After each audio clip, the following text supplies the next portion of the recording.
10 ఏళ్ళు పెట్టారా, 20 ఏళ్ళు పెట్టారా, 30 ఏళ్ళు పెట్టారా? అప్పుడు పెట్టింది 10 సంవత్సరాలు, మరి లేదా దాన్ని 20 కంటిన్యూ సంవత్సరాలు అనుకోండి. పోనీ ఎందుకు కంటిన్యూ అవుతుంది మరి?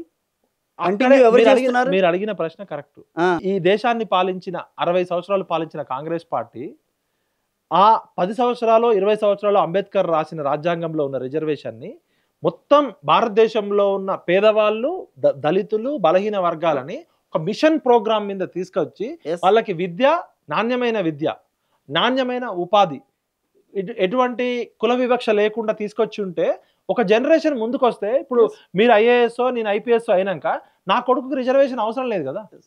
ఇప్పుడు మీరు ఒక పేద కరెంటు లేని గుడిసెలో చదువుకొని కష్టపడి అయినరు, ఐఏఎస్ అయ్యారు, మీకు రిజర్వేషన్ వచ్చింది. మీ కొడుకు హైదరాబాద్ పబ్లిక్ స్కూల్లో చదువుకొని అమెరికాలో MIT యూనివర్సిటీ రిజర్వేషన్ అవసరం లేదు కదా.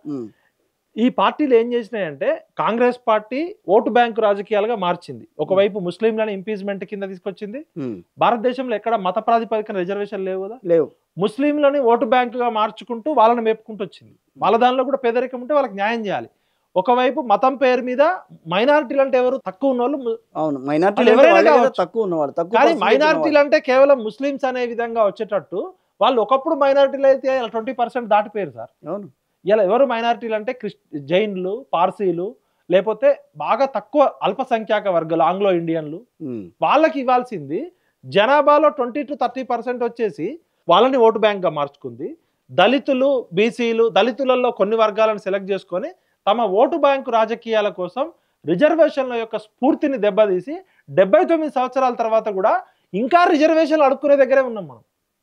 79 సంవత్సరాలు రిజర్వేషన్ ఇచ్చినాక ఇలా దళితులలో, బలహీన వర్గాలలో, గిరిజనులలో ఎందుకు ఇంకా ఇంత పేదరికం ఉంది? ఎందుకు ఇంకా 10th క్లాస్ చదవని దళితులు ఉన్నారు?